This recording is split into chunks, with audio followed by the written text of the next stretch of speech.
and it is May 11th of the year 2012, and this is the Fort Ord Reuse Authority, so I will call to order the meeting. And if we could have a roll call, I'd appreciate that. City of Carmel by the Sea, Mayor Burnett. Here. City of Delray Oaks, Mayor Edelin. City of Marina, Mayor Pro Tem O'Connell. Here.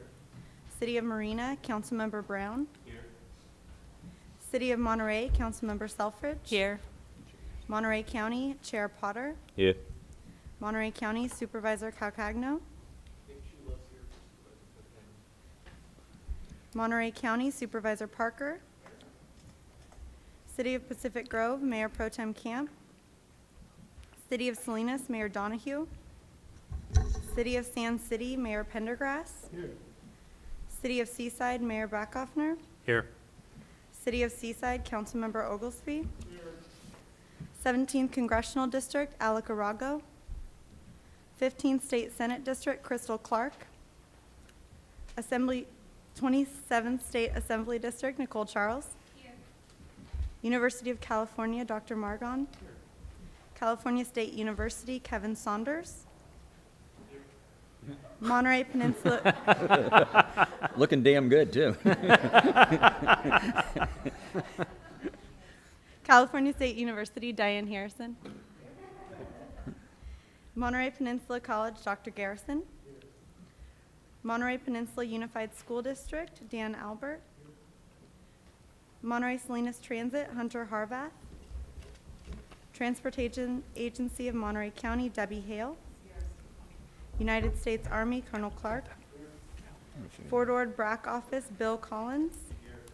Marina Coast Water District, Howard Gustafson. Chair Potter, you have a quorum. Thank you. And if Diane Harrison could lead us in the pledge, that would be appreciated. Allegiance to the flag of the United States of America and to the republic for which it stands, one nation, under God, indivisible, with liberty and justice for all. Thank you. Okay, acknowledgements, announcements, and correspondences. Michael? Yes, first, once again, I'd like to encourage members of the public that will be making comments before or addressing the board, if you would select a public comment form, and so we would be able to have your name correctly in the record, but it's not required that you do it. We just prefer you to do that so that your name is accurately represented in the minutes. Also, just for everyone's edification, if it isn't already obvious, this meeting is being recorded by Access Monterey Peninsula. It's tentatively scheduled to be broadcast on the Seaside and Marina local government channels 7 p.m. on Monday evening. We will also have copies of the DVD for those who would like to have them for a small charge. I know that Supervisor Potter would want to make this next comment, so that can note for everyone that we have a first-time board member here today. Absolutely. Jason, it's a pleasure to have you here.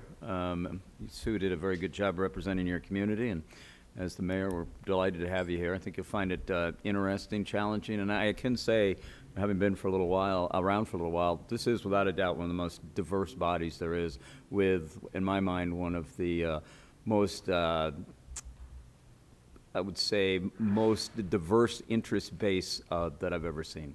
I feel it's worked very, very well, and I'm confident you will be an active participant. Well, I've always been bored on my Friday afternoons, and so I'm appreciative We'll fix that I have. No, I know that Sue has really enjoyed her time on FORA and spent quite a bit of time, and I am looking forward to working with all of you. A couple of other quick comments, Chair. One, AB 1842. We'll talk about that a little bit later in more detail, but I just wanted to give an announcement that that particular bill did pass through Senate Governance and Finance Committee with a unanimous vote on Tuesday. Looks like it's going to go to ad roll, so it should swiftly move through the Assembly. It'll be next heard on the floor of the Senate. The next item I wanted to mention finally is think Supervisor Parker may want to make a comment about groundbreaking opening that occurred yesterday with respect to the Manzanita Place project. Thank you, Michael. I'd be happy to make a comment. Yesterday, as you may have seen in various media outlets, there was a groundbreaking for Manzanita Place, which is the low-income rental development part of East Garrison. So it's great to see the first residential housing on the former Fort Ord, I believe, and that it's affordable rentals is great. And of course, to have not only affordable living for families, but such a great environment there right next to the National Monument. So that combination of giving them access to the great out of doors was great. And we had good turnout. It was a lovely day out there. Good, thank you. Thank you. We do have one order of business that necessitates an action, and Michael, I believe we have a slightly amended version of the Diane Harrison Resolution of Appreciation. I actually will present that at the Tuesday ceremony, so, but Michael, if you wanted to just run through it. Sure.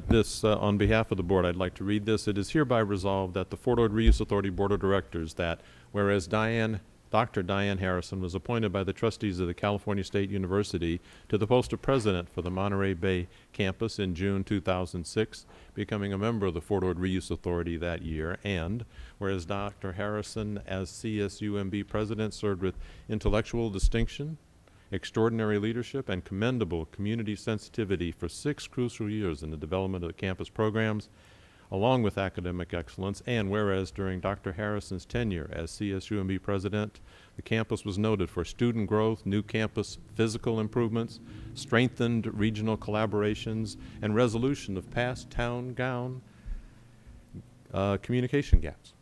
And whereas Dr. Harrison has actively engaged and supported Monterey Bay region educational, community, military partnerships as an advocate for higher educational collaboration and research business partnerships as the program core of the former Fort Ord Reuse, and whereas the Fort Ord Reuse Authority has benefited immensely from Dr. Harrison's strong advocacy for CSUMB programs and collaboration with the region, and whereas Dr. Harrison has consistently participated in suggesting regional solutions to the educational, political, socioeconomic, and environmental issues facing the Monterey Bay community, now therefore be it resolved by this board for all the reasons above, but not limited to thereto, that the Fort Ord Reuse Authority Board of Directors hereby expresses its sincere commendation to President Diane Harrison. Be it further resolved on behalf of the entire Fort Ord Reuse Authority family, the Board of Directors extends its gracious appreciation and deepest gratitude to Dr. Diane Harrison for her leadership of the CSUMB campus and exemplary service to the Monterey Bay region, passed and adopted, hopefully, by the Fort Ord Reuse Authority Board of Directors this 11th day of May, 2012. Excellent. Is there anybody in the public wishing to speak to this item? Bring it back to the board for adoption of the resolution. Move approval? Second. All those in favor say aye. Aye. All right. We'll look forward to it. Would you like to make a few comments? Sure. Never pass up a chance.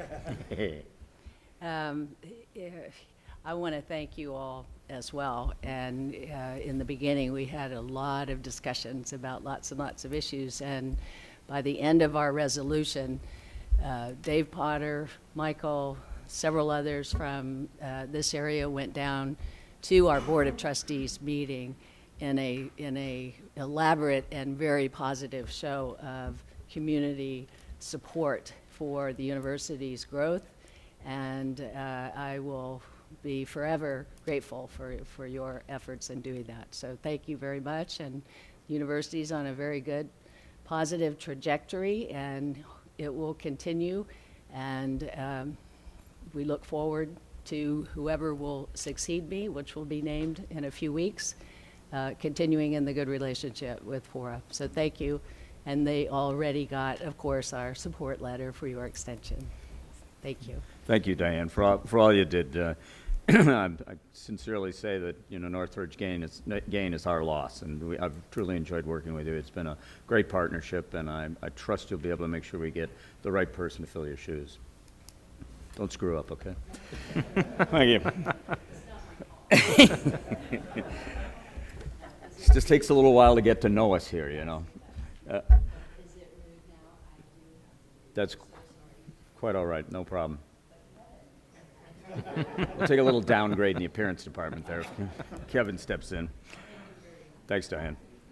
Okay, we'll move on to the public comment portion of this agenda. It's an opportunity for any member of the public to speak on a Fort-Ord-related item that is not on today's agenda, and there's a 3-minute limitation on that testimony.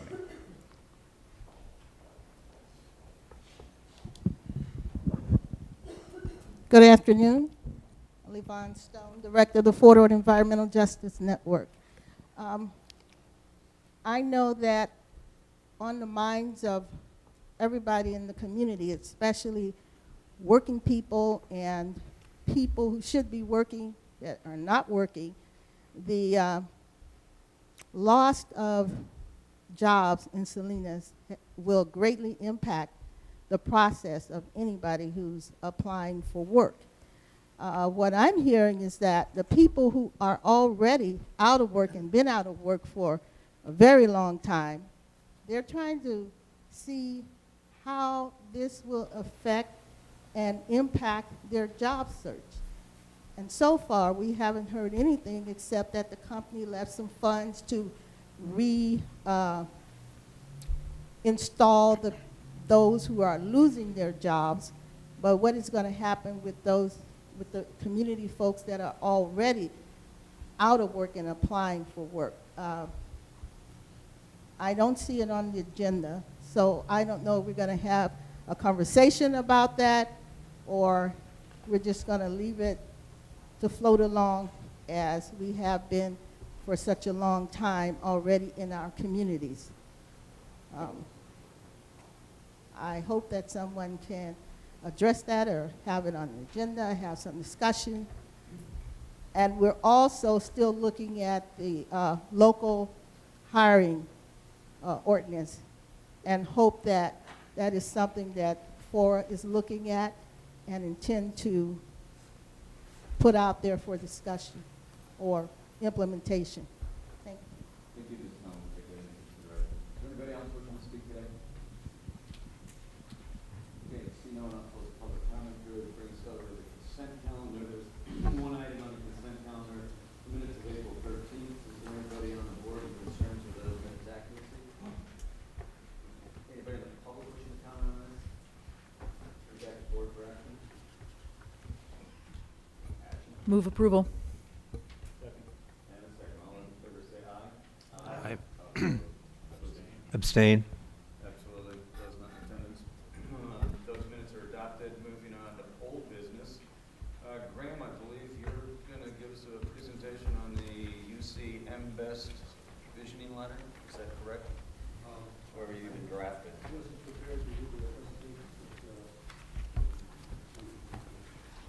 You can fault Michael for that. He drafted it. Chair Potter, members of the FORA board, there is a letter included in your packet that includes the signatures of many of the leadership in this area.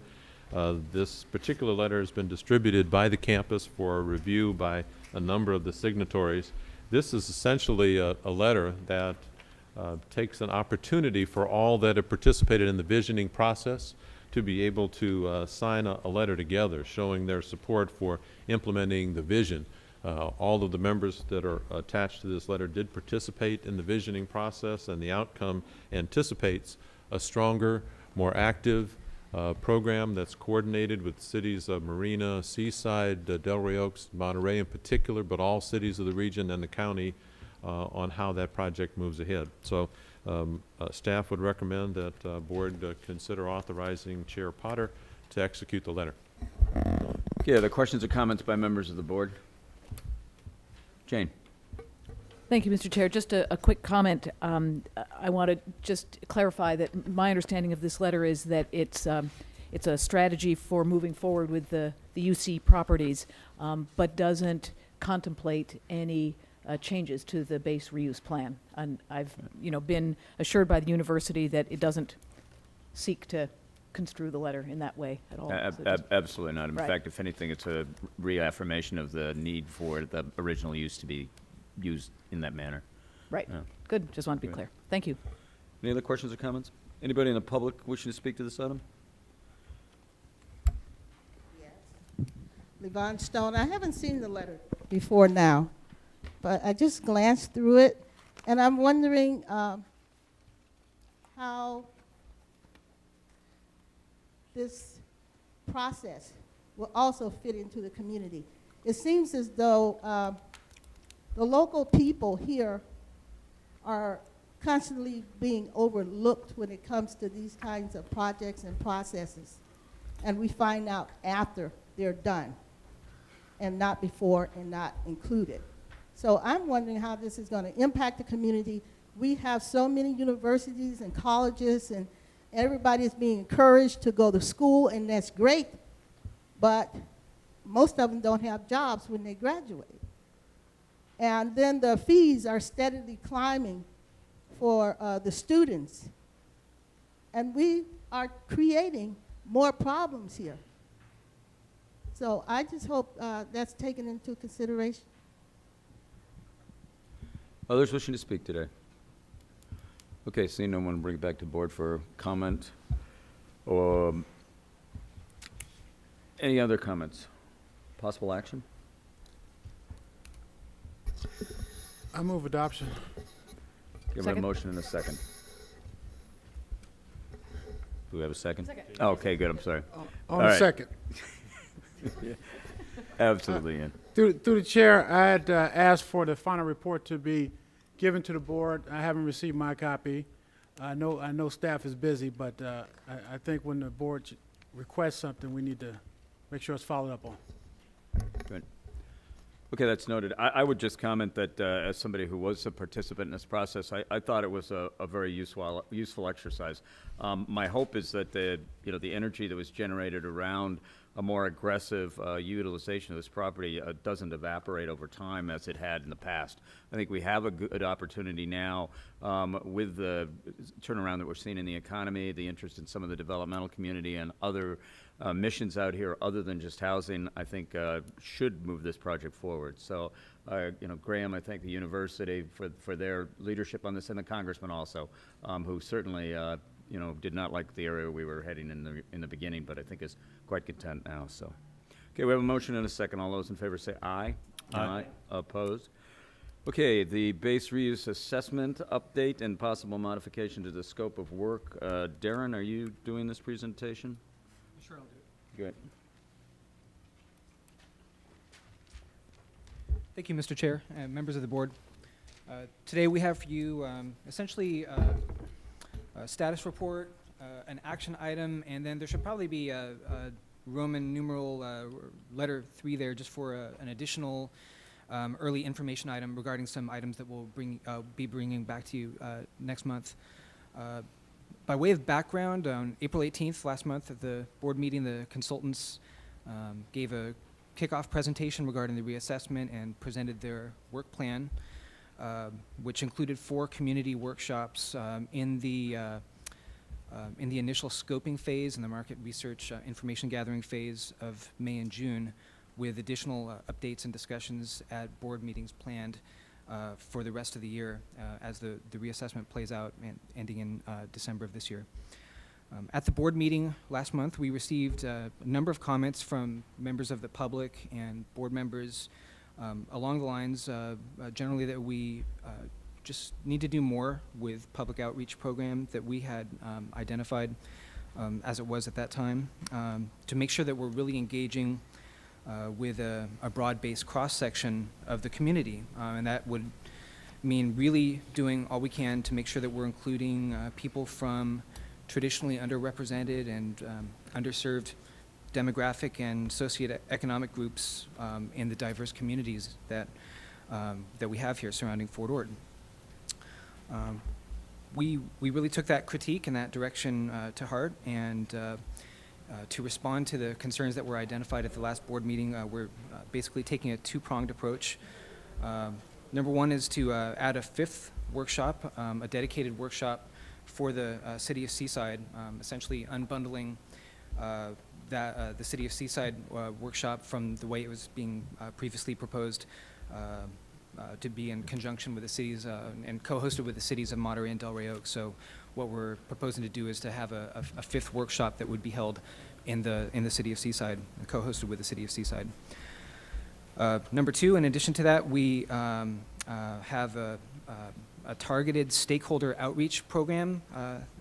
That's the way it's discussed and presented in the scope of work that we have included in the packet as attachment A, where there's a little more detail. But to just give you a broad overview, what that is the public outreach sub-consultants really allocating much more time and resources to getting out into the community, to liaison with different stakeholder groups and media groups, media outlets, to hold meetings and interviews to help make sure that we're getting people to the community workshops, but to go beyond that and really make sure that we are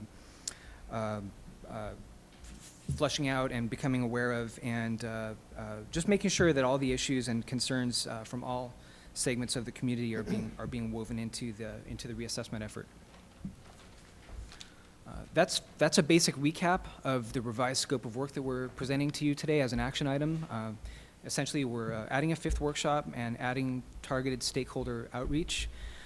However, because no additional funding is available in the current fiscal year to fund those additional efforts, we are proposing to integrate it into the existing contract by essentially deferring funding of the final reassessment report to the next fiscal year. So essentially taking these additional new tasks and products, substituting it into the current contract, and then picking up, refunding the reassessment report, the final work product, in the next fiscal year, which begins in July, when we anticipate having adequate additional funding available to cover that. And just in terms of order of magnitude, this is approximately a $30,000 swap out to accomplish the additional outreach measures that are being proposed. I should also mention in terms of the workshops, we have, so as we discussed, we have 5 community workshops in this initial scoping and market, public outreach and market information, economic analysis gathering phase of May and June. We've firmed up the details and the dates of that. There's a flyer that we've placed at the table at the door. We've also circulated that to members of the board and the committees and to other groups out there. These are scheduled from May 21st through June 2nd. We'll be reporting back at the next board meeting in June to give you a status report on how the public outreach is going. But we also encourage you all to attend any of the meetings that you're able to attend. So that's the action item that we have for you this evening. In addition, we are also presenting an informational item, sort of an early preview of some items that we'll be bringing back to you next month for your consideration. That basically includes 2 additional workshops that are being proposed for later in the reassessment process in the August and October timeframe. We're proposing to hold workshop or study sessions to make sure that we're really engaging with the community and with the board in a well-understood, noticed, we'll know how to get to, and where we have the community and the board really listening and dialoguing with each other. So we will be bringing that back as part of an additional package of other supplemental augmented tasks and documents that we are currently taking a look at and sitting down and discussing with the consultants some additional work items that are going to make it possible to take the analysis that's being done as part of the reassessment and make sure that we're really leveraging this process to have the best decision-making tool that we have as the outcome of this. And so we'll be returning to you next month with additional items on that. But we wanted to sit down with the consultants and work through those items and be able to develop some analysis and some recommendations before bringing that back to you. So that's our update for tonight. Good, Darren. Are there questions of Darren at this time by board members? Frank? Thank you very much, Mr. Chair. At the last meeting, I think Councilman Oglesby and myself expressed concern about the community workshops not being held, any of them being held after the draft document is submitted. I appreciate the fact that you're addressing the workshops, but are there any plans at all to have the community workshops number one, held in the evening or weekend or after the draft document comes out? Sure, we can certainly look at that and discuss that with you next month. Maybe come back with some recommendations. We haven't firmed up any details or committed to any specific dates or times regarding additional workshops that will take place either before the board or in different venues after this May and June timeframe that we're kind of focused on right now. We definitely heard that comment, and that's something we can certainly try to address as we get into the new fiscal year, establish some new budget for additional workshops, and get closer to those dates. We certainly can do that, sure. Okay, I didn't mean to speak for Councilman Oglesby, it's just it was a concern. So I appreciate the effort as far as the additional time, but I would like to see it adjusted so as to get the full benefit for the community. Thank you. Anybody else? Jane, and then Ian. Thank you. I have one question that's for clarification. When I first read the staff report, I was confused by the swapping out of money and scope of work. But I think what I understand now is that there was a certain amount of money allocated for the community outreach process that's happening in this fiscal year. Mm-hmm. By adding these extra workshops, that's going to cost more, but we're not going to allocate that money now for that. We'll make it up in the new fiscal year. That's right. We don't have any additional funds to allocate to it, to the additional outreach that's being done right now. Great, thank you. Sure. And then in the actual scope of work, is it all right to ask questions on that? Sure. Okay. In section 2.4 on page 6,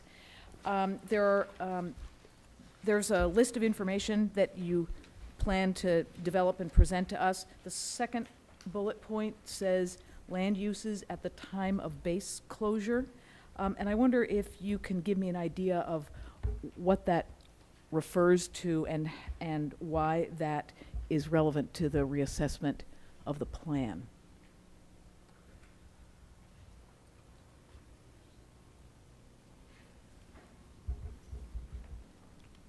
So, and maybe that's not exactly in your arena, but I think I'm just curious why we need to know what the Army, I mean, the way I read it, it's what the Army was using the land for, and we kind of moved on from there with the base reuse plan, so I was, aha.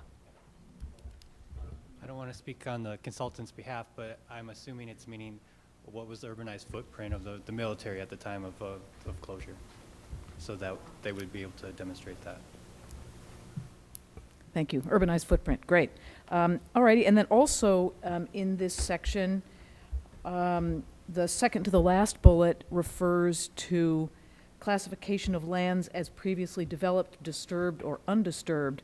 And I wonder if you can tell me what the difference, how we're, and if you can, what the difference, how we're thinking about the difference between developed and disturbed, and how that information would be useful.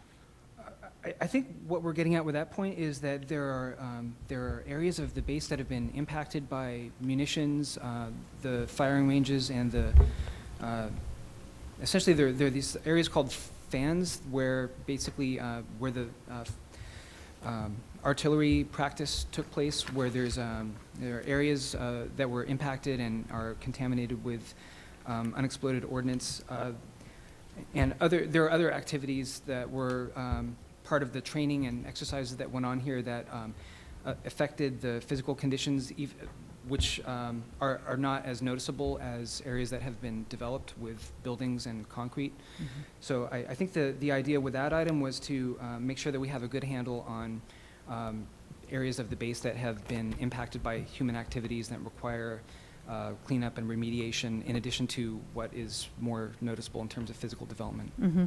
Some of which probably is going through the ESCA process and Correct. that sort of thing. So I think if we're going to do that, it would be important to, as part of that inventory, to also then describe the current habitat, sort of what's going on in terms of the chaparral and all of that currently. So that would be great. Definitely. There's also there's a lot of analysis that's being that has been done and is continuing to be done as part of the habitat conservation plan that's ongoing. Great, thank you. Sure. Then I want to ask there's reference to, I don't remember what number it is, a small amount of money being used to contract with Hexacon Transportation on traffic and transportation. And I guess I'm thinking maybe they're planning to use existing TAMC or other jurisdictional traffic analyses to augment, so they're not going to do a full-fledged traffic study. Is that accurate? Or, because I think getting an idea of what the current traffic is would be important as well. I think they are going to be largely leveraging the TAMC resources that are available, and it's not anticipated to be engaging in a full-on traffic study at this point. Right. Great. Thank you. Okay. Is there anybody, Ian, you're passing? Is there anybody else with questions or comments? Okay, is there anybody in the public wishing to speak to this item?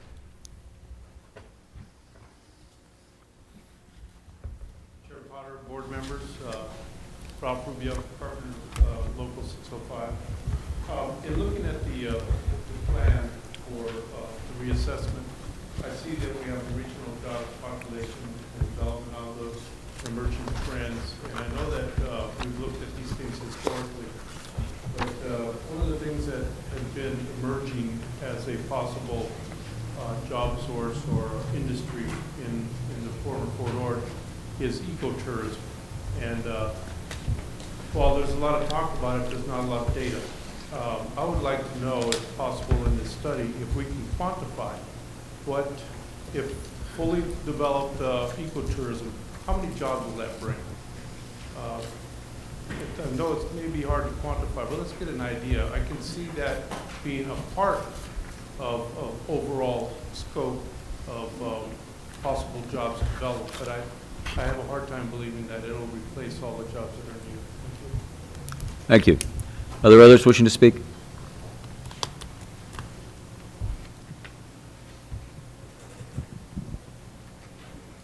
Yvonne Stone, Fort Ord Environmental Justice. I was wondering if you'll be able to elaborate on the outcome of the studies or the meetings, and if the original community plan will be included in those meetings or in their studies, and how will the makeup of the board change to be more inclusive?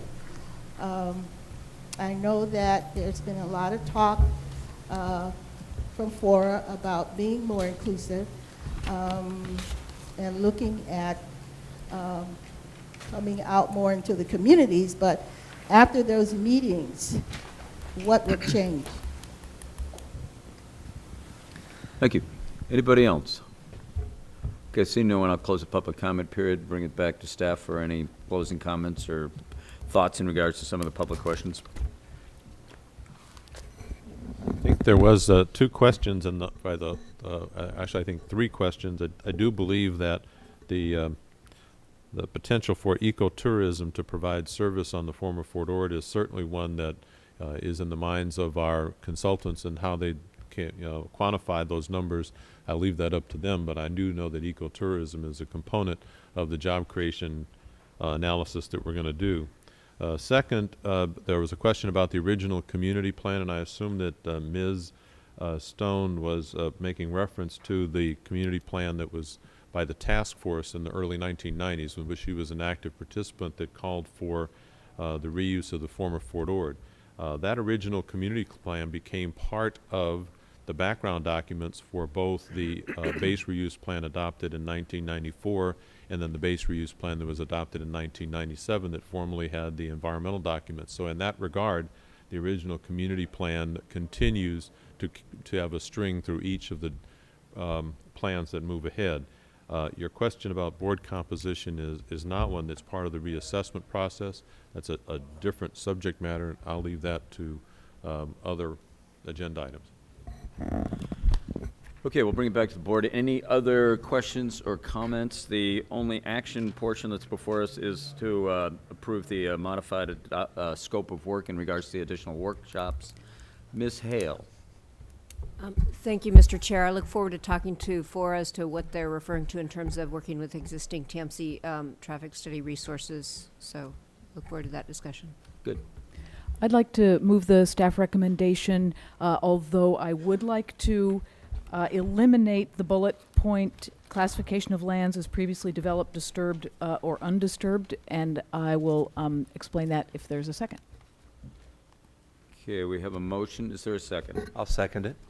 Under discussion. And I think my first question about land uses at time of base closure gets us to the urban footprint, the previously developed lands.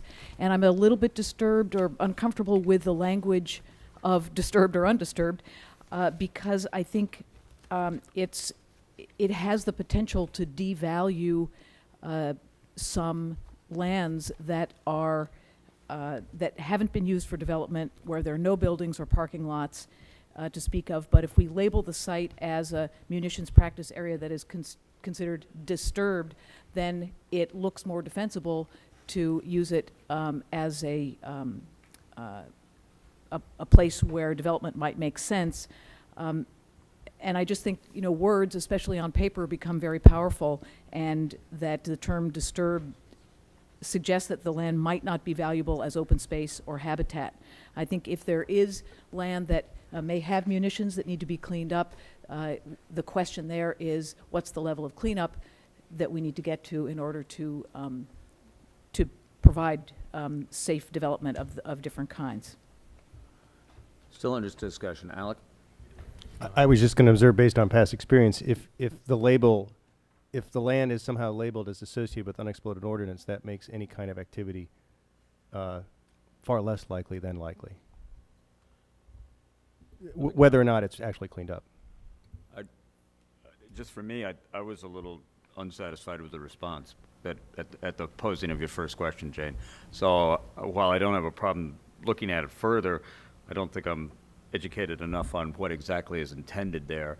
So if you want to trail that and bring it back next month with better definition and discussion, and Darren, I'm not trying to insult you, but I do think it probably begs a better description of what was intended there. For me, I'm still not clear.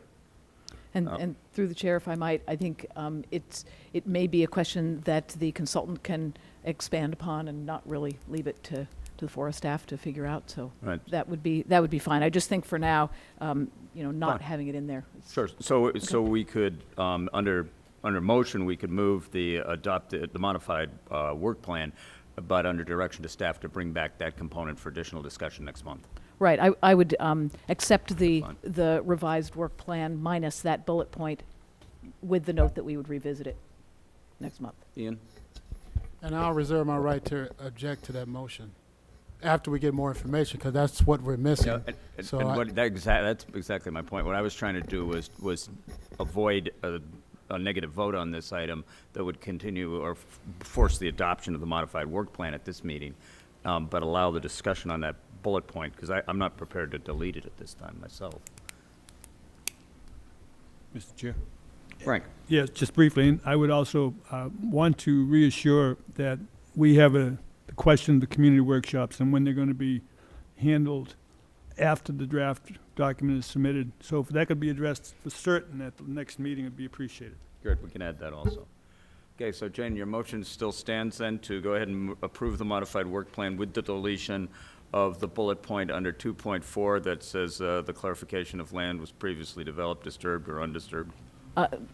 Possibly, although let me see if I understand what you were trying to achieve. So you were saying let it stay in, and with further discussion next month, we might decide to remove it if we don't feel comfortable with it at that time. Exactly. That's exactly. I'll go with that. Okay. Okay, so the motion is simply to approve the modified work plan, but then under direction to not only take the Parker point for discussion, but also the O'Connell point for further discussion. Okay. Any other additional confusion?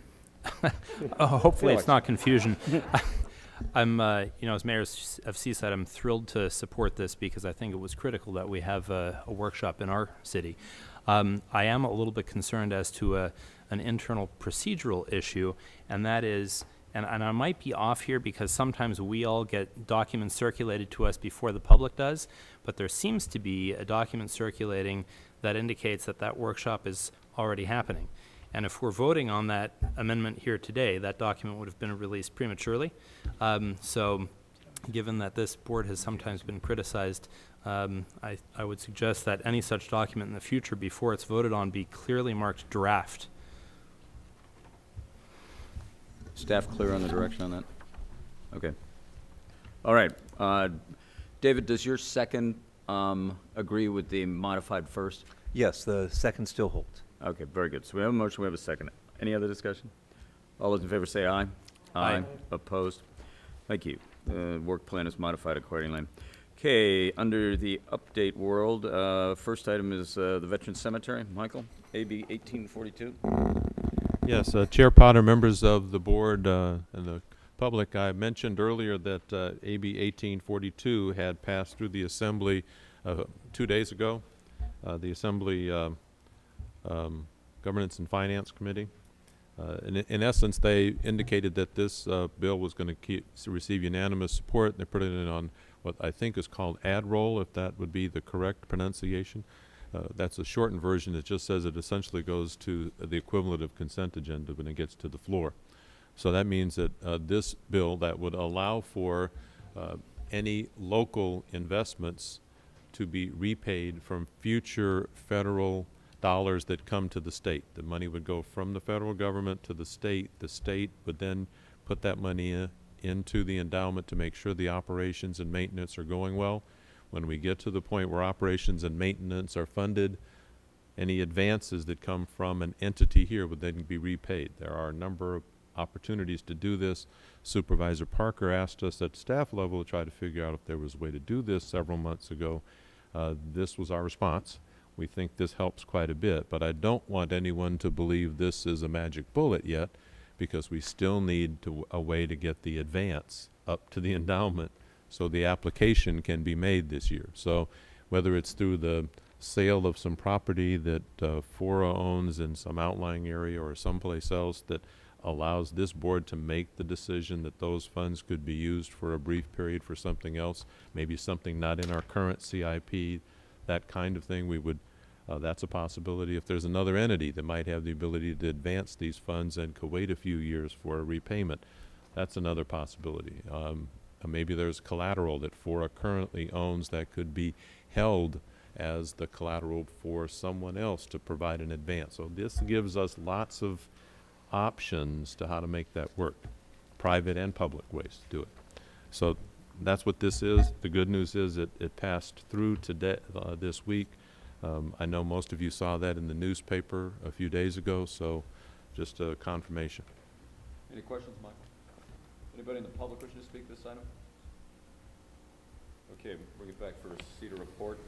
Any objections to the unanimous CETA report? Glad to receive the report, Mr. Chair, and if I might, of course, you would expect that I would say that this does give FORA the opportunity to play a role as a lender if FORA doesn't want to or doesn't find a way to play a more direct financing role. I think it's been on the minutes of the Finance Committee, it mentions that this will be revisited again by them, and I would assume that's going to continue. Right, thank you. Okay, we'll deem that report received without exception and do thank the Assembly member for his efforts on all of the FORA-related matters. Call. And Assemblymember Monning wanted me to thank FORA and everyone for their support on this bill and continuing to be creative with ways to get this cemetery built. So thank you very much for the support. Right. Okay, we've received that report. The FORA extension update, Michael? Yes, I think the report this month is very similar to last month's report. We made some additional progress in moving this through the Rules Committee. We believe that the AB 1614 will appear in front of the State Assembly in June. There's still 4 distinct dates that local government in the Senate could hear this. They haven't given us a specific one yet. I'm assuming it's going to be sometime around the middle of the month. Questions, comments? You've been in public? Okay, unless there's Commissioners, any other comments? We'll deem that report received without exception. And finally, the Fort Ord National Monument update and possible pending visits. Yes, Chair Potter, we were informed by staff at the Bureau of Land Management last week that there is a tentative date for Secretary of the Interior Salazar to return to Fort Ord to make a more formal presentation. I know that his office has been working closely with Congressman Farr's office, and Alec may want to comment on the date and how probable it is. It would be nice if they worked a little more closely. So I think we're still waiting for a final word. I think the tentative date's the 19th. But I'm waiting to hear a firm confirmation of that. So, but it's likely the afternoon of the 19th at the some kind of public celebration out at the Jack's Ridge, I think, on BLM property. On BLM property at the what they call it's the travel camp. It's the old. Say that again. Pillar Cetus. I've heard it referred to the travel camp. It's out in middle BLM property. If any of you have ever been to the Public Lands Day that BLM hosts, it's that location where they do the barbecue. But they like it because it accommodates traffic and people. So. Well, we'll stay tuned. Any questions or comments on this? Anybody in the public? Okay, Yvonne?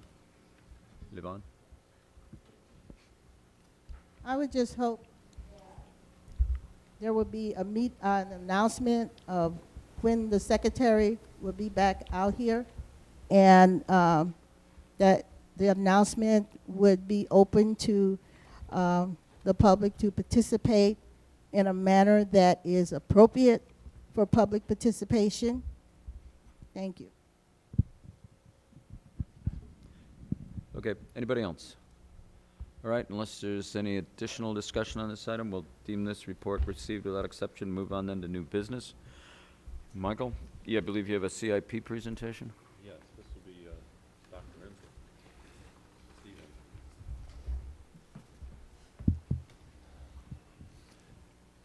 Members of the board, for the last couple of years, we have been coming to the board in May with a no harm, no foul workshop on the capital improvement program so that by the time we get back to you in June, you've had opportunity to hear a little bit of background about the program and to ask questions and give direction if you see fit about topics that we should further delineate.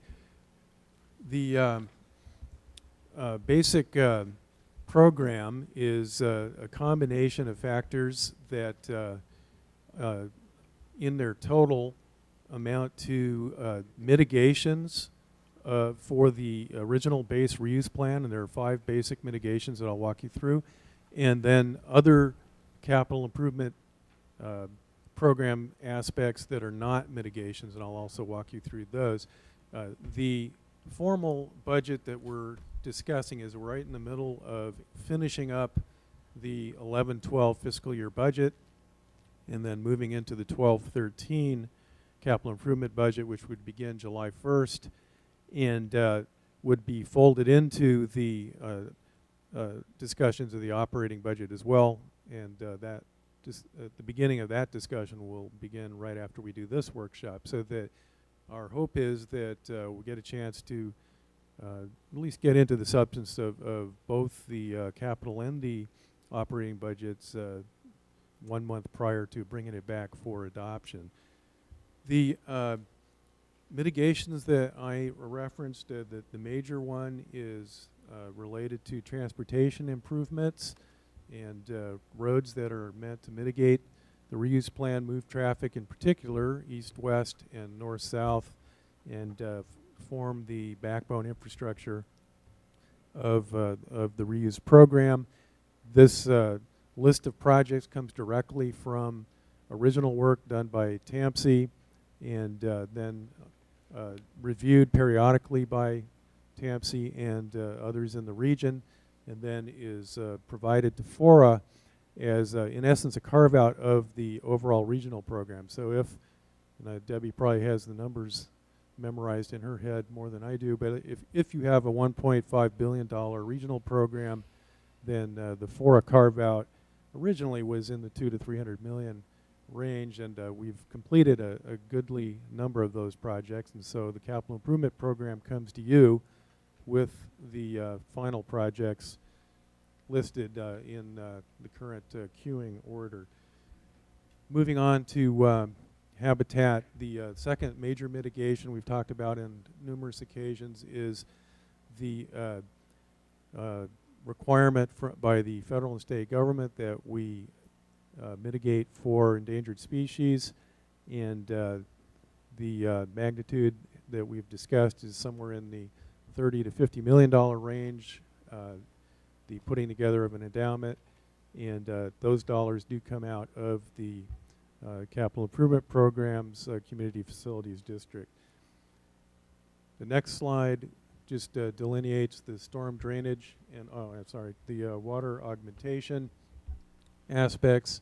Water augmentation originally was referred to back in the sort of the Stone Age of this process as reclaimed water, but in essence it is whatever flavor of water that allows us to take the proposed golf courses and landscaping and all these other kinds of activities and not use potable water on them, and that is a sustainable aspect of the plan, and it does have costs. So the FORA board has previously authorized its water purveyor, Marina Coast Water District, to go forward with the planning of and the environmental work related to the hybrid project in essence that allows that water augmentation to go forward. It is distinct, I should say, from the recent discussions of a so-called regional desal program, which is a whole nother program in and of itself, and would be discussed in a completely separate format. Then the other two mitigations that are the main ones, as I mentioned, storm drainage, that obligation has been retired. We received something along the lines of $6 million in grants from the federal government a while back, and we used it to remove the outfalls and other storm drainage improvements. We cooperated with the state park system and with the U.S. Army in order to accomplish that task. And then finally, there is a mitigation in the reuse plan regarding wildfire fighting capacity, and the way in which that was accomplished was to purchase firefighting equipment, heavy equipment, fire engines in essence, and a water tender for the jurisdictions that we do rely upon to fight wildfires if should they occur. And that expense was something along the lines of $1 million plus, and we entered into a leasing agreement and have paid that down over the years. I think we have one more payment to go, or we're almost 2 payments to go. So we've almost retired that mitigation. Moving into the rest of the CIP, the program that is not mitigations, but rather things that aid in the reuse of the former fort. The major ones are, they're defined as a base-wide facility, and there's a definition in the government code that established FORA, but the major base-wide facilities or non-CEQA programs are an additional water augmentation dollar amount that we have been carrying in the CIP over the years that would buy down, in essence, the hookup fees and make them affordable to the people who pay the bills. The idea was that you don't want to overburden the existing ratepayer base, and so that's been in the budget over the last 5 to 7 years, and it amounts to approximately $20 million.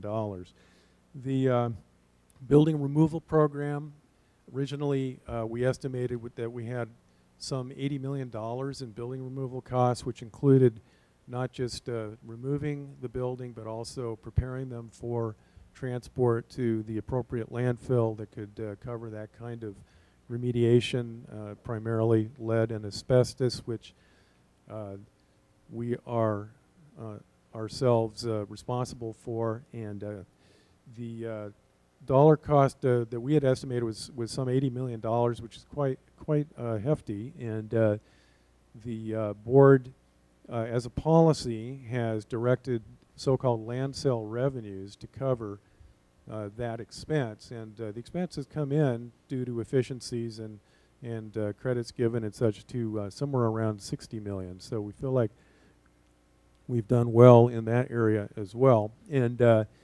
there's approximately $6 million in building removal left in the current CIP program.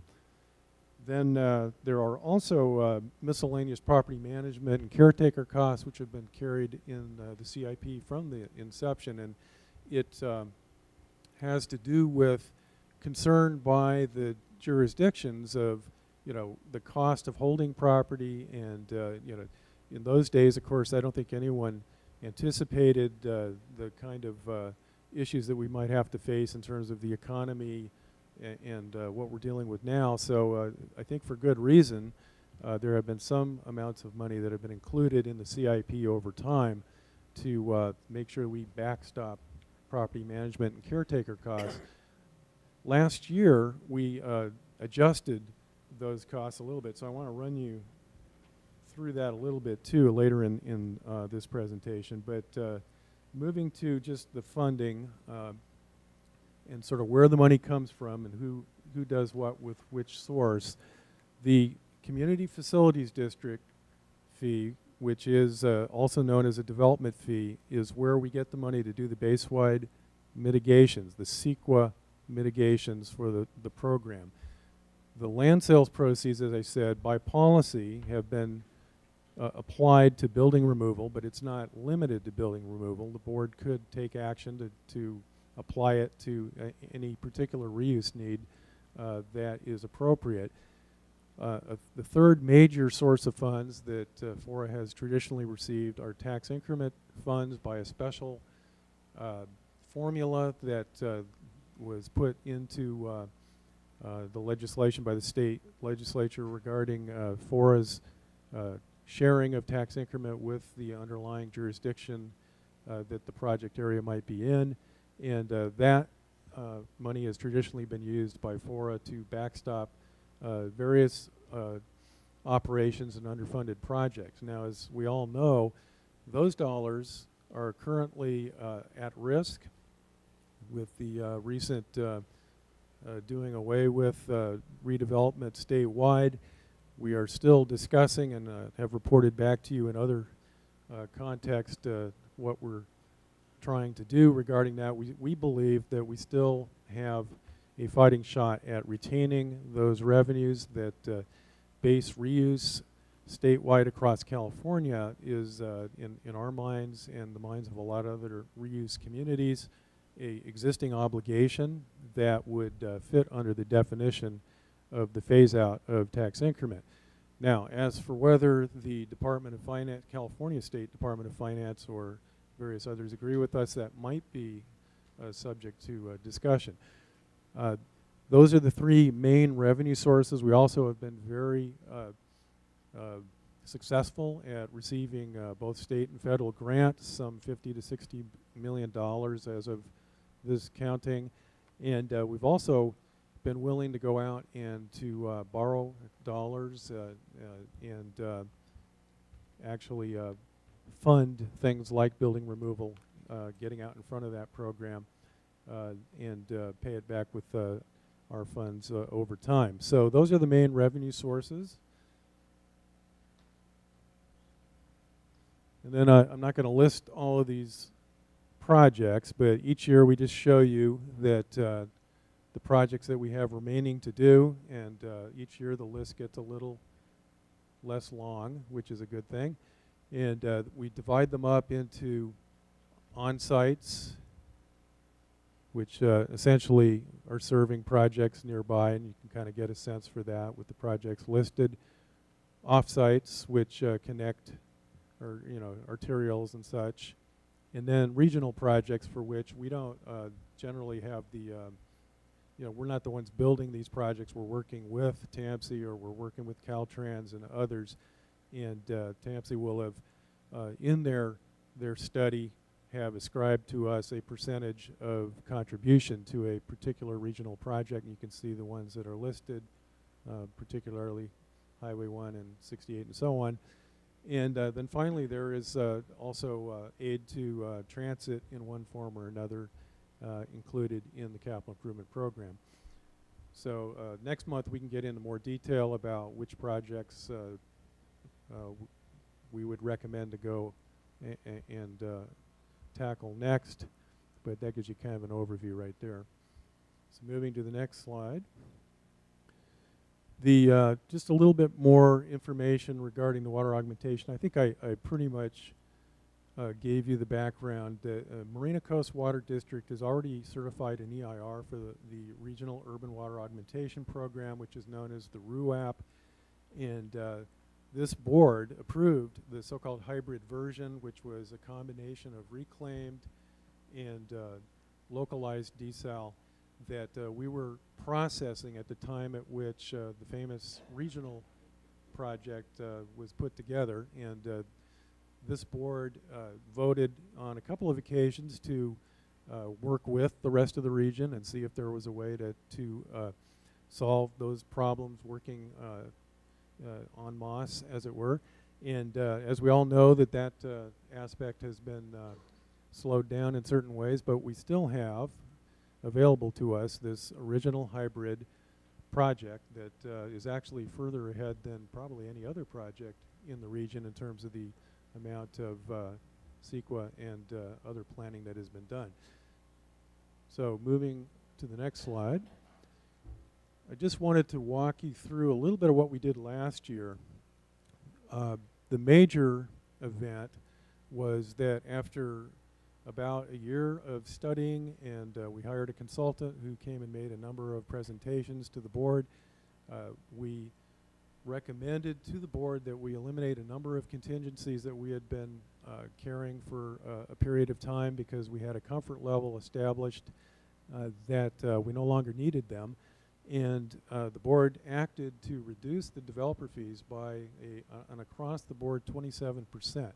And that went into effect last July 1st and is consisting of a series of elements in which we kind of moved the contingencies into more recognizable and easier to understand categories, and then reduced the overall total of the contingencies. And so you can see that transportation costs now have a direct contingency of 15% of total cost. We are carrying a special contingency on habitat management that ensures that we'll be able to produce the endowment that will be required, and then just on and so on. I won't go through each individual line item, but there were a number of just, I think, streamlining actions that this board took that make the program, I think, a lot stronger and allowed us to reduce the fees. And I can answer any questions too when we get done with this portion of the presentation. Next slide. And that is where we're at. Questions? Any questions of Stephen by board members? Yes, if I may. Frank? Mr. Chair, thank you. Steve, if I may, do you have a rough estimate as to the amount of outstanding loans total? I'll let the boss answer it. 18.7 million. I'm sorry, how much? 18.7 million. Is that the loan that was taken out on Preston Park property? Correct. Thank you. Any Thank you, other Mr. Chair. questions by directors? Okay, is there anybody in the public with a question on this presentation? I didn't understand the whole presentation, and I couldn't see some of it, and I'm wondering if I could get a copy of the presentation.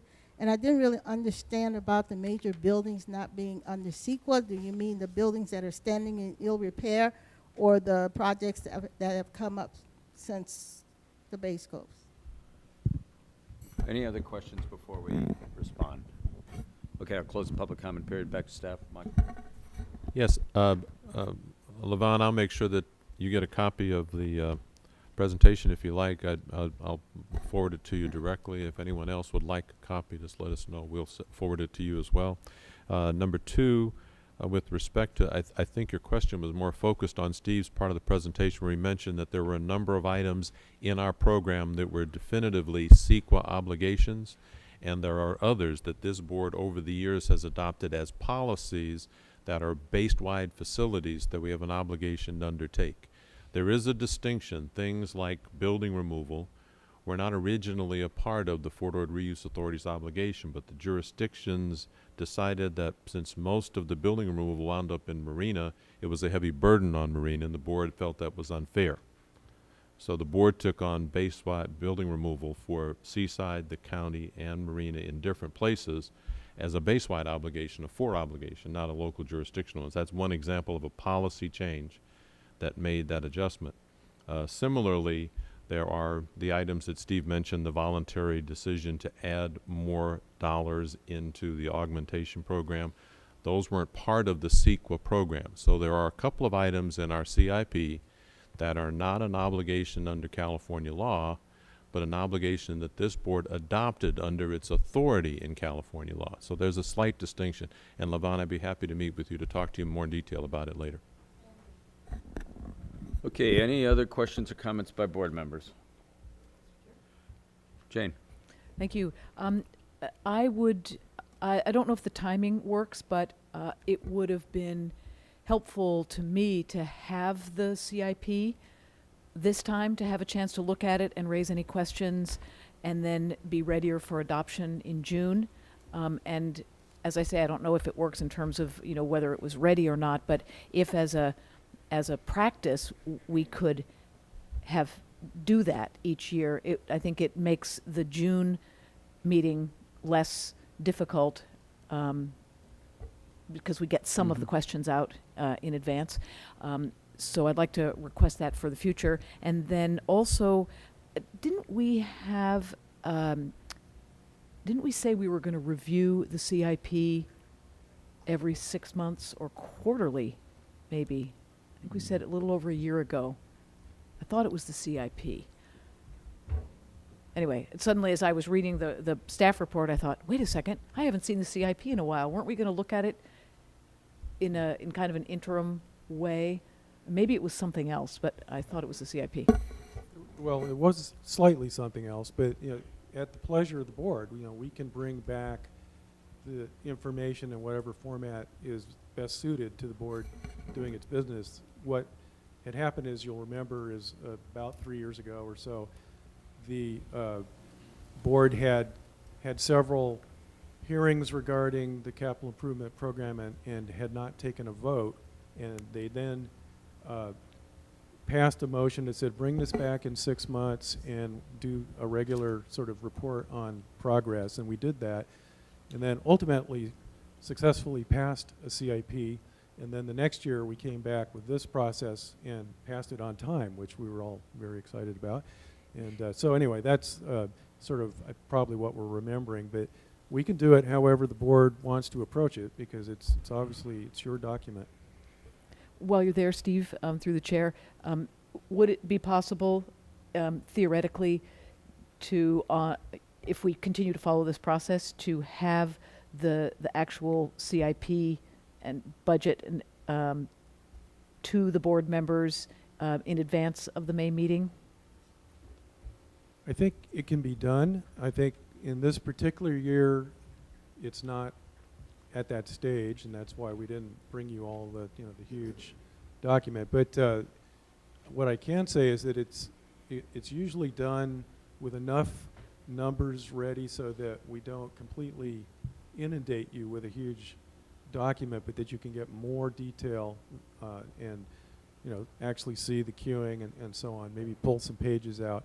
The way the process usually works for the new members is that we have a capital improvement program committee that is a subset of the administrative committee. So your in essence, your public works directors, your chief engineers and so on sit on that body.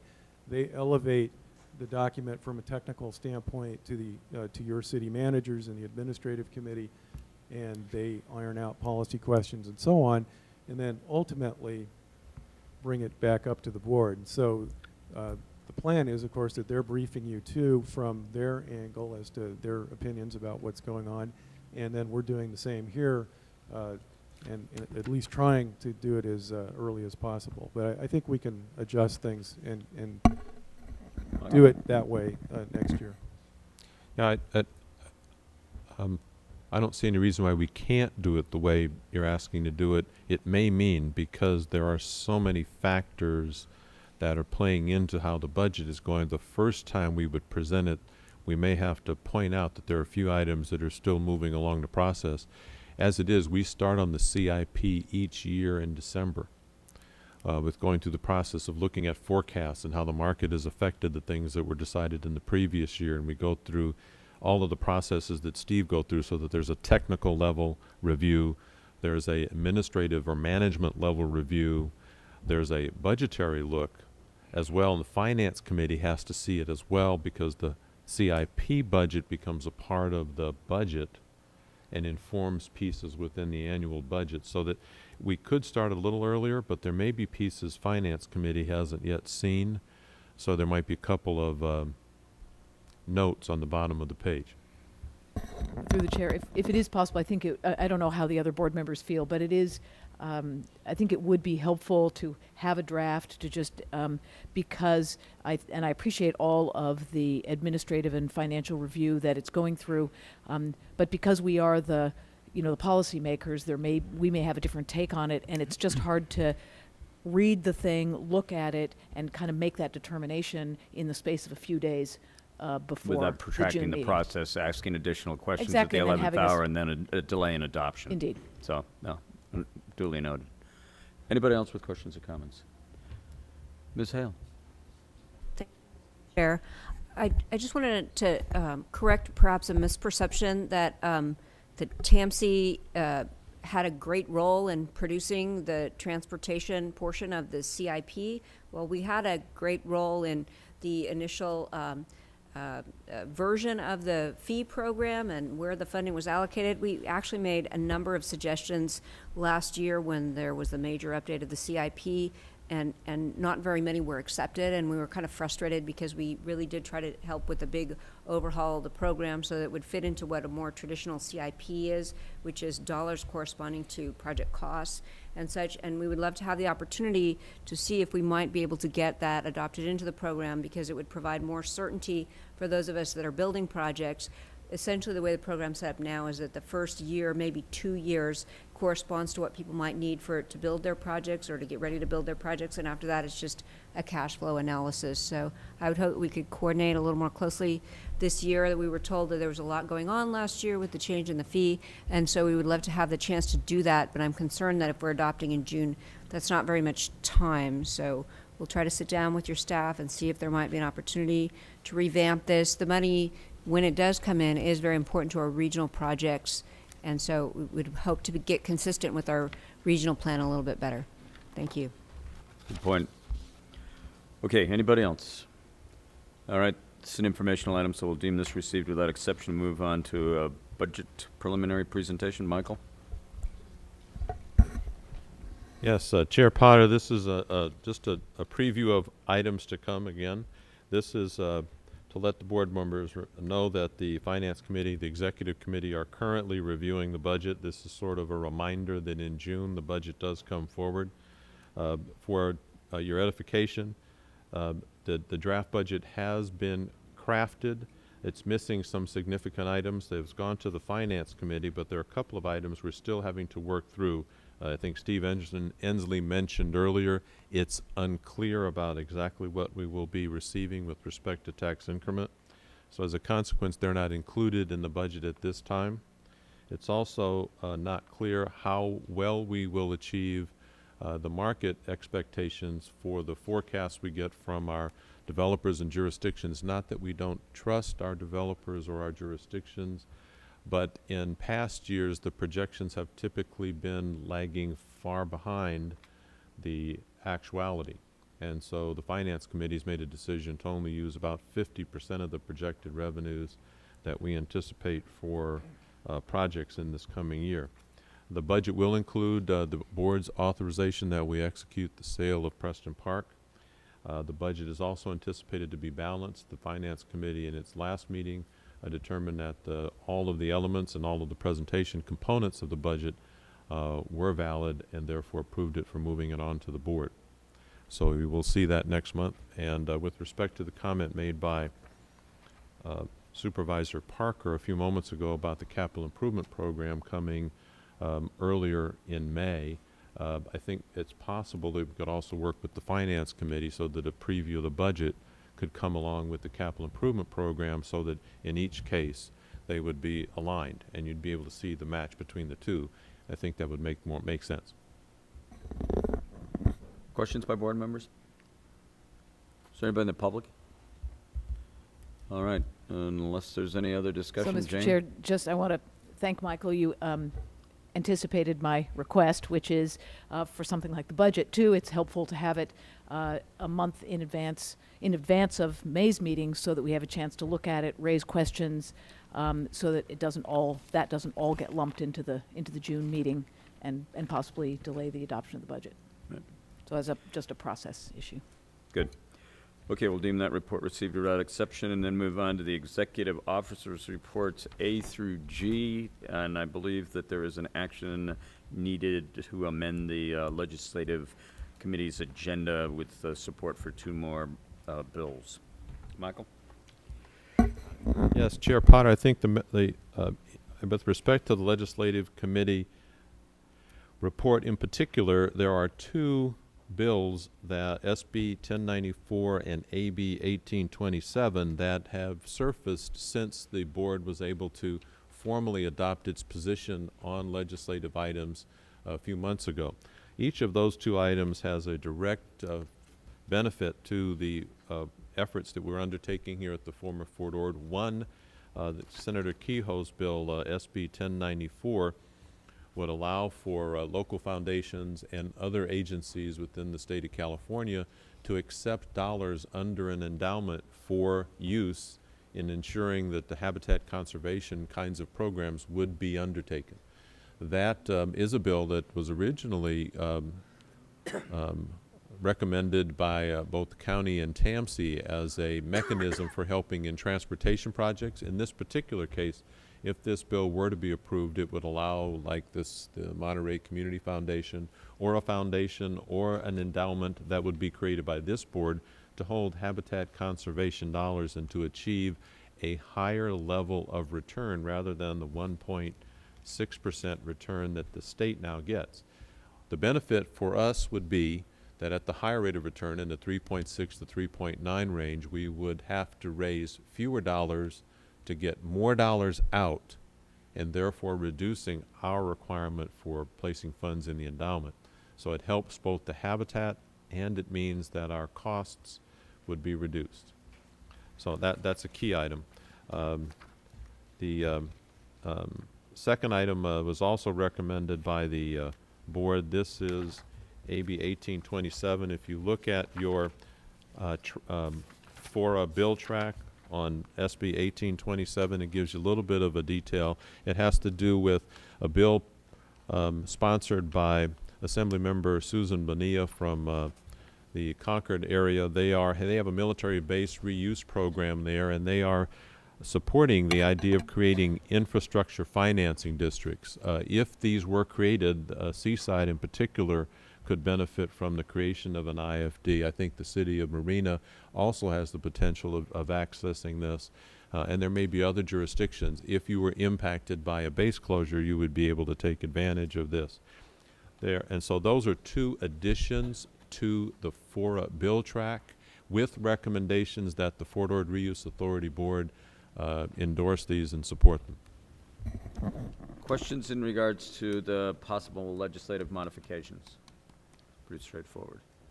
Is there anybody in the public wishing to speak to the ledge items or anything else? You want to report on any other? They're all informational. Yes? Hi, I wasn't sure what that was. Is that like raising fees from the public or taxes? Could we get your name for the record? I'm sorry. Could we get your name for the record? Oh, I'm sorry, Quay Villa, Kuei. The last name is Villa, Villa. Thank you. Are we talking about raising taxes from the public? No. Infrastructure financing districts would not raise taxes.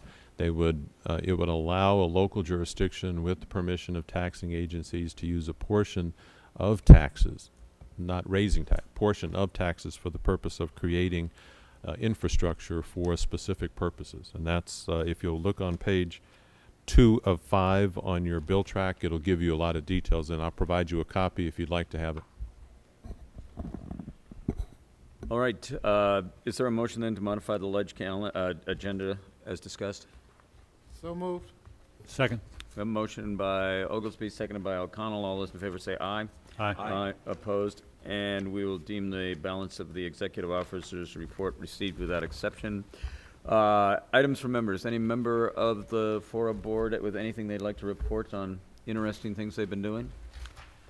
All right. We'll assume you just don't want to talk about interesting things. Well, you can highlight the mission. I was with you, but... Well, it's just a note. I know that several of you asked questions about the recent trip that we did take back to Washington, D.C. I think several of you know that during that trip we had a number of meetings with our colleagues at BLM about, in the Department of the Interior, as well as in Senator Feinstein's office and Senator Boxer's office, about moving the National Monument ahead. Those were obviously productive meetings. We also had great conversations with the United States Army about things having to do with our current munitions and explosives removal program. We also spent quite a bit of time with Steve Murrow and his whole chief leadership staff in the Department of Veterans Affairs on the Veterans Cemetery. They, in fact, were very much complimentary of Assemblymember Monning's efforts with respect to 1842 to get the cemetery moving along. We also had conversations on behalf of the city of Marina with respect to the Veterans Clinic and making sure that the Veterans Administration moves along quickly to make that joint Army Veterans Clinic process move swiftly, because it's going to be just 2 blocks from here. That's it. And I also would note that in the interest of saving on the public's money, we also partnered up with TAMSI when we were back there and advocated for the grant application for the Tiger Grant for the multimodal corridor, a project that I think is of significant value to the FORA body as a whole, but also the city of Marina. I thought we were well received. Debbie, did you have any comments on that? I think it's always good when we're back there on issues of mutual concern. If we can partner up, I think saves a lot of time and money on travel and stay. So, anything else? Well, just a quick note, we did meet with Patrick O'Brien. We are working closely with our colleagues at CSUMB to see if we can squeeze a few more dollars out of our friends to help with planning and business plans for building removal on the former Fort Ord. And so that's, I know a lot of folks are focusing on the fact that we have blighted areas that the buildings need to be removed, and we continue to push that really hard. We do have need for a closed session today. There's 3 items before us, 2 in regards to litigation against FORA by the Keep Fort Ord Wild Group, and the other is under performance evaluation of the executive director. Is there anybody in the public wishing to speak to either of these items before we head into the conference room? You want to adjust that mic? This mic is very low. Hi, I'm Gail Morton. I'm speaking on behalf of Fort Ord rec users, and I did want to just make a comment about item A. And it's my understanding that you will be going into closed session to address the litigation of Keep Fort Ord Wild and the production of documents. Judge Villarreal has reportedly in the newspaper and the Herald the article saying that you have 3 deadlines for production of documents. I understand that that is privileged and is not going to be subject of the public comment or a public session. What concerns me is the Monterey Herald, your attorney, David Block, if I'm pronouncing his name correctly, and if not... Balch. Balch. Are you Mr. Balch? No. Okay. Hi, Mr. Balch. Mr. Balch is reported in the Herald, is quoted as saying that FORA has an unwritten policy, would review its unwritten policy on document retention at today's closed session, Friday's closed session, because the issue has been raised in connection with litigation. The policy itself, setting that policy, which when reading this article following this litigation, it appears that FORA, you, have an unwritten policy that you're using for your document retention, which would be completely inappropriate for a public agency. What we are asking is that to the extent that your discussion today will be addressing what is your policy, what it's going to look like, what the document retention policy is going to be for your organization, that needs to be handled here in public session. And I'm asking you to pull that and have that portion of your discussion right here. And if it's not today, that it's on an agenda and notice. Thank you. Thank you, Gail. Is there anybody else wishing to speak today? Okay, we are going to, I misadvertised, we are going to have the closed session in here. Oh, I didn't see, I'm sorry. Thank you, Chairman and Board. I agree with what Gail Morton has said. Most of the information I have on this closed session I got from various publications, news articles, and press releases, so forgive me if for any... Could we get your name for the record? Jason Campbell. I'm a resident of Seaside. Thanks, Jason. For myself. And anyway, I really think you should open this session, this discussion about how you're going to handle document retention and all that. It should be open to the public. I hope you recognize the irony of discussing how to handle public documents behind closed doors. That just doesn't help keep the public informed when you do that. I know that your decision is lawsuit driven. Unfortunately, like so many things that these public agencies react to are lawsuits. I just wish they would react more proactively towards public input. And some numbers, I'm not really sure. I've heard that something like $80 million was spent on a policy that was guaranteed for a fixed price to clean up some munitions. And if that were, what's the big deal? You might argue if 80 million fixed price, who cares what happens? Well, my understanding is it actually isn't a fixed price. It's up to 120 million, and once you go over that, there's probably going to be an additional cost. And if we don't actually have the paperwork showing how they spent the money, then that's a big mystery. And if FORA gets extended another 10 years, I can easily see them reaching that limit and going over. So anyway, I really think you should discuss this document retention policy and public, how to keep the public informed in front of the public. Thank you. Thank you, Jason. I'm Quavia. Today I'd like to speak from my heart, and I want to tell you that I know that God lives and watches over us. I'm a Christian, and I know that freedom comes from God. And I have to tell you that I believe that we will all be held to account for our actions. God knows everything we do. And I personally, as a citizen, am very disturbed at what I see as a pattern in Minority County. Cal-Am, the sale of Preston Park, the way it's done. I have friends who are low income. These are people who are disadvantaged economically, and decisions are made that I think, again, doesn't serve the public well, and serves possibly powerful interest groups. And this document, not having documents available to the public, there's so many ways that information, to me, seems to be hidden to the public, which is not right. And so I'm asking that you make this very public, and that there is nothing hidden, that it's very transparent. And so I'm hoping that, as leaders, you will do what's right. And I do thank you for all the hard work you do. Thank you.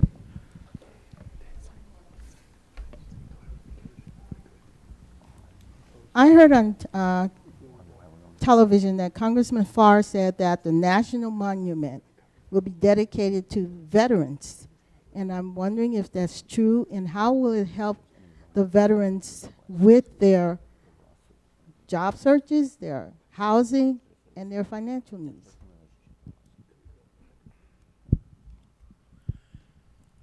Okay, others wishing to speak before we go to closed session? If I, Mr. Frank. Chair, thank you very much. For point of clarification, it's my understanding that we'd be talking about the retention policy just as it relates to the two litigation matters that are listed, and it wouldn't be discussed independent of that. Through the chair to the board's attorney, if that is not accurate, I would appreciate knowing. That is if we're accurate. gon- That is accurate, okay. So there wouldn't be any discussion other than it relates to the two cases. Thank you. And I guess I'm not sure how appropriate discussion of policy is at all in closed session, so I'm a little leery of even saying that. But I think it would be good for us to develop a written policy. I think it would be good to have staff develop a draft and bring it to an open session in the near future. And I also think it would be prudent for us to make a public statement today that we are not going to be talking about the development of, or how we might develop a policy on records retention. It's clear we don't have a written one. I don't think we need to discuss that anymore. Well, before we get too far into discussion on that topic, because that topic, you are absolutely correct, is not agendized. I do intend to agendize for discussion at the next meeting. So I simply want to make sure that when we do bring it forward, it has some structure to it so that it isn't just a loose free-for-all. This is a developing issue. It's only come up as of late, and so there was no time to get it on this agenda, and it was not discussed at executive as being appropriate for this meeting, but we will have it at the next meeting. Thank you, Mr. Chair. problem. And I think we don't want to have the discussion about how to bring this policy forward in closed session. And I'll make sure we don't do that. Thank you. So if I may, just one point. Am I to understand then at the next session, it would be brought in open session, this particular That's exactly what I said. Great, thank you. Ian? To the chair, to be clear, this board had no intentions on discussing policy in closed session, were we? No, it's, No, it's just to the chair, and it's to be clear. So my point is, I think if we were in closed session and something came up that was inappropriate, then we would stop it right there. So I want to be on record before we go there that, the citizens are right to have concerns, but I think as leaders, we're going to do what we're supposed to do and not do what we're not supposed to do. I appreciate your leadership for telling us you already have plans on bringing it forward next month, so thank you. I appreciate that. It was my absolute clear intent to not have that issue discussed under these litigational matters, but to have that a matter of public discussion at the next meeting. I'd like to add some further clarity to this as well, if I might, and that's to indicate that this was discussed to a degree at executive, as you mentioned, but not for agendization today. But I think what's critical to note is that the executive committee, as a standing committee, is subject to the Brown Act. It's noticed. It's open to the public. Anybody that had an interest in these matters at that time were able to come to that session and participate. You can read the minutes about it after the fact, and I certainly also support the agendization of this for a future meeting in open session. Any other discussion? Okay, as I said before, I did misadvertise. We are staying in here for the closed session. So those who aren't entitled to be at the closed session meeting, if you would be so kind as to leave and have a nice weekend, or you can come back and hear the report out.